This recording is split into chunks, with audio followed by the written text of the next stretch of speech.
ইচ্ছাকৃত যদি রমজান মাসে মানুষ রোজা ভেঙে ফেলে, রেখেছে ভেঙে ফেলেছে, তাহলে সেক্ষেত্রে স্ত্রী সবাস করে ফেলেছে, খেয়ে ফেলেছে, পানাহার করেছে কিংবা হস্তমৈথুন করে ফেলেছে, তাহলে ওই রোজার জন্য ফুকাহে আহনাফের ফতোয়া অনুযায়ী একটা রোজা কাজা যেহেতু ভেঙে ফেলেছে, আর 60টা রোজা টানা কাফারা রাখতে হবে, মোট 61টা। এই টানা নির্বিচ্ছিন্ন রাখতে হবে, মাঝখানে যদি গ্যাপ দেয় আবার শুরু থেকে রাখতে হবে। আর অন্য ওলামা ইকরাম, হাম্বলী মাযহাবের ওলামা ইকরাম, তাদের দৃষ্টিভঙ্গি হলো শুধু স্ত্রী সহবাস বা যৌনতা সংশ্লিষ্ট কারণে যদি রোজা ভাঙে তাহলে কাফারা, আর না হলে শুধু কাজা। তবে একটা হাদিস আছে, নবী সাল্লাল্লাহু আলাইহি ওয়াসাল্লাম বলেছেন, কেউ যদি রোজা রাখার পর ভেঙে ফেলে, সারা বছর রোজা রাখলেও ও রমজানের ওই রোজার পরিপূর্ণ মর্যাদা এটা রিকভার করা সম্ভব না। দায় মুক্তি হবে, কাজা এবং কাফারের মাধ্যমে দায় মুক্তি হবে, মর্যাদা একটা হাসিল হবে। রোজা মানেই তো নিয়ন্ত্রণ। গোটা পৃথিবীতে যত অন্যায় হয়, এই অন্যায়গুলো মৌলিকভাবে যে কয়েকটা কারণে হয়, তার ভিতরে দুটি কারণ হলো মেইন। একটা হলো মানুষের খণ্ডবৃত্তির জন্য, আর একটা যৌনবৃত্তির জন্য। একটা হলো মানুষের যৌন চাহিদা পূরণ করার জন্য, একটা হলো পেটের চাহিদা পূরণ করার জন্য মানুষ যত অন্যায় করে। এই জন্য রমজান এই দুইটাকে নিয়ন্ত্রণ করতে বলছে, পানাহার এবং যৌনতা। এগুলো যদি নিয়ন্ত্রণ করার ট্রেনিং নেয় মানুষ, তাহলে যেখানে সেখানে এগুলোর জন্য সে নিজের আদর্শ বিকিয়ে দিবে না। তো এই চেষ্টাটা আমাদের সর্বোচ্চ পর্যায়ে করা উচিত। এবং কাফারা দেওয়া 60টা রোজা সহজ বিষয় না, টানা রাখতে হয়, এটা অনেক কঠিন কাজ। এই জন্য রমজানের রোজা যাতে কোনো অবস্থাতে বিনা ওজর না ভাঙা হয়। হ্যাঁ, কেউ অসুস্থ হয়ে গেছেন, ভেঙে ফেলেছেন, তার কথা ভিন্ন। আমার একটি নবজাতক শিশু রয়েছে, আমি কি রোজা রেখে তাকে খাওয়াতে পারবো, বা রোজা না রাখলে কি সমস্যা হবে? রোজা রেখে বাচ্চাকে তো খাওয়াতে কোনো সমস্যা নেই, রোজা রেখে তো নিজে খেতে অসুবিধা, বাচ্চাকে খাওয়াতে কোনো অসুবিধা নেই। তবে কোনো মা যদি রোজা না রাখেন, বাচ্চাকে খাওয়াতে হবে সেজন্য, তো সেটা জায়েজ নেই। এতটুকু ঠুনকো অজুহাতে রোজা না রাখার সুযোগ নাই। বাচ্চাকে আপনি খাওয়াবেন, দুধের বাচ্চা যদি হয়, দুধের বাচ্চা দুধ একটু কম পাবে, তাতে বাচ্চা মারা যাবে না। প্রয়োজনে আপনি দিনের বেলা একটু বেশি ঘুমিয়ে থাকেন বাচ্চা সহ, লাইফস্টাইলটা চেঞ্জ করেন, রাতের বেলা একটু বেশি সময় জেগে থেকে কাজ করেন, যাদের দিনের বেলাতে রোজা রাখার কারণে দুধ কম আসে।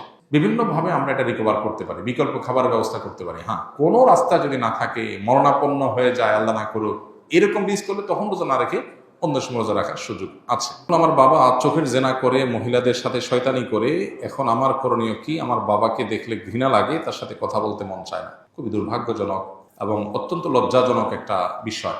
কত বিচিত্র এই পৃথিবী দেখেন, কত বাবা মা সন্তানকে বিপদগামিতা থেকে বাঁচাবার জন্য লড়াই করেন। আসলে অনেক বাপ মা, ছেলেটা নষ্ট হয়ে গেছে, পাগলের মতো অস্থির।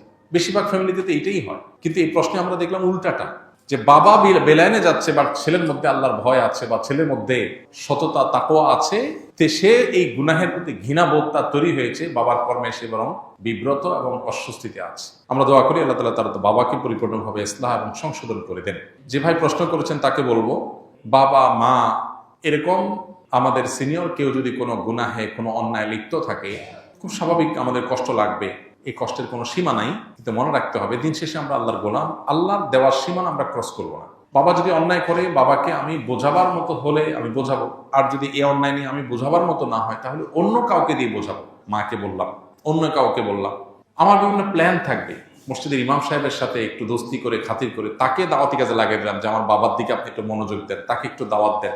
যারা এলাকাতে দাওয়াতি কাজ করেন, বিভিন্ন ইসলামিক অর্গানাইজেশন, মুভমেন্ট, দাওয়াতি কাজের সাথে আছেন, তাদেরকে ধরাই দেন, তারা যেন আপনার বাপকে টার্গেট করে দাওয়াতি কাজ করে তাকে যেন ইসলাহের উদ্যোগ নেয়।